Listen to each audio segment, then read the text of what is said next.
Hello welcome back to my channel.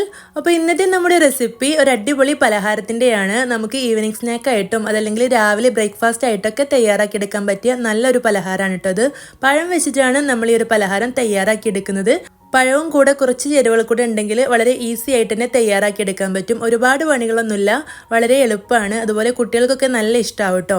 നമുക്ക് കുട്ടികൾക്ക് സ്കൂളിലേക്ക് സ്നാക്സ് ബോക്സിൽ കൊടുത്തുവിടാനും പറ്റിയ നല്ലൊരു പലഹാരമാണ് ഇത്. ഒരെണ്ണം കഴിച്ചിട്ടുണ്ടെങ്കിൽ തന്നെ കുട്ടികൾക്കൊക്കെ വയറ് നിറയും. നല്ല ടേസ്റ്റാണ് കേട്ടോ. അപ്പോൾ നമുക്ക് ഇതെങ്ങനെയാണ് തയ്യാറാക്കുന്നതെന്ന് കണ്ടു നോക്കാം. അതിന് മുമ്പായിട്ട് ചാനൽ ആദ്യമായിട്ട് കാണുന്ന കൂട്ടുകാരാണെങ്കിൽ ഒന്ന് സബ്സ്ക്രൈബ് ചെയ്തിട്ട് സപ്പോർട്ട് ചെയ്യണം കേട്ടോ. വീഡിയോ കാണുമ്പോൾ നിങ്ങൾക്ക് ഇഷ്ടമാവുകയാണെങ്കിൽ ലൈക്കും കൂടെ ചെയ്യാനും മറക്കരുത്. അതുപോലെ ഫ്രണ്ട്സിനും റിലേറ്റീവ്സിനും ഒക്കെ ഒന്ന് ഷെയർ ചെയ്ത് കൊടുക്കണം. അപ്പോൾ ഇനി നമുക്ക് പഴം വെച്ചിട്ട് തയ്യാറാക്കിയിട്ടുള്ള ഈ ഒരു പലഹാരം എങ്ങനെയാണെന്ന് കണ്ടു നോക്കാം.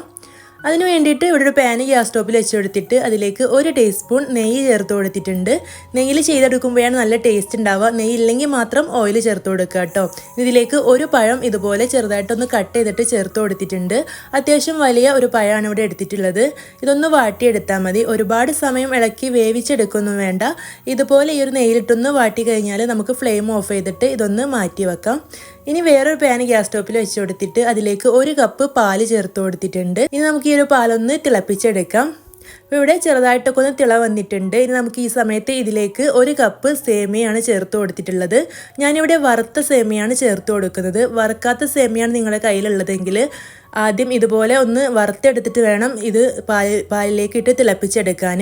അപ്പോൾ പാനിലേക്ക് ആദ്യം സേമിയ ഇട്ട് നന്നായിട്ട് വറുത്തെടുത്ത ശേഷം പാലൊഴിച്ചിട്ട് തിളപ്പിച്ച് വേവിച്ചെടുത്താൽ മതി കേട്ടോ. വറുക്കാത്ത സേമിയാണെങ്കിൽ, വറുത്തതാണെങ്കിൽ ഇതുപോലെ തന്നെ ചെയ്തെടുത്താൽ മതി.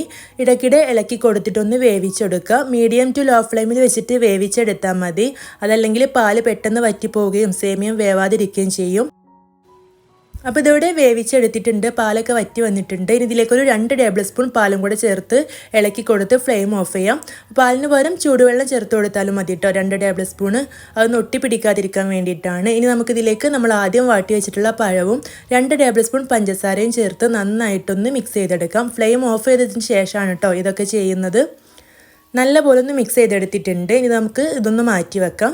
ഇനി ഞാനിവിടെ ഒരു ബൗളിലേക്ക് 4 മുട്ട പൊട്ടിച്ച് ഒഴിച്ച് കൊടുത്തിട്ടുണ്ട്. അപ്പോൾ സേമിയ ചേർക്കാതെയും ഈ പലഹാരം തയ്യാറാക്കിയെടുക്കുക കേട്ടോ. അങ്ങനെയാണെങ്കിൽ മുട്ടയുടെ അളവ് കൂട്ടിയെടുക്കേണ്ടി വരും. 6 7 ഒക്കെ മുട്ട എടുക്കേണ്ടി വരും. മാത്രമല്ല സേമിയ ചേർത്ത് കൊടുത്തിട്ടില്ലെങ്കിൽ ഇതിൻ്റെ ക്വാണ്ടിറ്റി വളരെ കുറവായിരിക്കും. ഇനി ഇതിലേക്ക് ഏലക്കായപ്പൊടി 1 ടീസ്പൂൺ ചേർത്ത് കൊടുത്തിട്ടുണ്ട്. മധുരം ഒന്ന് ബാലൻസ് ചെയ്യാൻ വേണ്ടിയിട്ട് 1 പിഞ്ച് ഉപ്പും കൂടെ ചേർത്ത് കൊടുത്തിട്ടുണ്ട്. ഇനി ഒരു 1/2 കപ്പ് പാലും കൂടെ ചേർത്ത് നല്ല പോലെ ഒന്ന് മിക്സ് ചെയ്തെടുക്കാം. നന്നായിട്ട് മിക്സ് ചെയ്ത് കഴിഞ്ഞാൽ നമ്മൾ തയ്യാറാക്കി വെച്ചിട്ടുള്ള ഈ ഒരു സേമിയം പഴത്തിൻ്റെ കൂട്ട് ഈ ഒരു മാവിലേക്ക് ഇട്ട് കൊടുക്കാം. മുഴുവനായിട്ട് ഇട്ട് കൊടുത്തിട്ട് ഒരു ഫോർക്കോ സ്പൂണൊക്കെ വെച്ചിട്ട് നന്നായിട്ടൊന്ന് മിക്സ് ചെയ്ത് കൊടുത്തിട്ടുണ്ട്.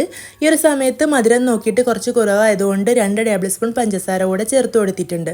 അപ്പോൾ ടോട്ടൽ ഇതിലേക്ക് 4 ടേബിൾ സ്പൂൺ പഞ്ചസാരയാണ് ചേർത്ത് കൊടുത്തിട്ടുള്ളത്. അപ്പോൾ നമ്മുടെ ഇതിവിടെ റെഡി ആയിട്ടുണ്ട്. ഇനി നമുക്കിത് ചുട്ടെടുക്കാം. ഞാനിവിടെ പാലപ്പച്ചട്ടിയിലാണ് ചുട്ടെടുക്കുന്നത്. നിങ്ങൾക്ക് ഏത് പാനിൽ വേണമെങ്കിലും ചുട്ടെടുക്കാം കേട്ടോ. അപ്പോൾ 2 തവി മാവ് ഒഴിച്ച് കൊടുത്തിട്ട് ഇതൊന്ന് അടച്ച് വെച്ചിട്ട് വേവിച്ചെടുക്കുക. അതിൻ്റെ സൈഡ് ഭാഗമൊക്കെ മൊരിഞ്ഞ് വരുന്ന സമയത്ത് നമുക്കിതൊന്ന് തിരിച്ചിട്ട് കൊടുക്കാം. എന്നിട്ട് ആ വശം കൂടെ ഒന്ന് മൊരിപ്പിച്ചെടുക്കാം. അത്രേ പണിയുള്ളൂ ചെയ്തെടുക്കാനായിട്ട്. വളരെ എളുപ്പത്തിൽ തയ്യാറാക്കിയെടുക്കാൻ പറ്റിയ ഒരു പലഹാരമാണ്. പിന്നെ ഇത് വേവിച്ചെടുക്കുമ്പോൾ ലോ ഫ്ലെയിമിൽ വെച്ചിട്ട് സമയമെടുത്തിട്ട് വേവിച്ചെടുക്കണം കേട്ടോ. അതല്ലെങ്കിൽ മുട്ടയും പാലൊക്കെ ആയതുകൊണ്ട് തന്നെ പെട്ടെന്ന് തന്നെ കരിഞ്ഞു പോകും. ബാക്കിയുള്ളതെല്ലാം നമുക്ക് ഇതുപോലെ തന്നെ തയ്യാറാക്കിയെടുക്കാം. അപ്പോൾ വളരെ സിമ്പിളായിട്ടുള്ള ഈ ഒരു പലഹാരം നിങ്ങൾക്ക് ഇഷ്ടപ്പെട്ടിട്ടുണ്ടാവുമെന്ന് വിചാരിക്കുന്നു. ഇഷ്ടപ്പെടുകയാണെങ്കിൽ നിങ്ങൾ എന്തായാലും ട്രൈ ചെയ്ത് നോക്കണം. എന്നിട്ട് നിങ്ങളുടെ അഭിപ്രായം കമൻ്റായിട്ട് അറിയിക്കാൻ മറക്കരുത് കേട്ടോ.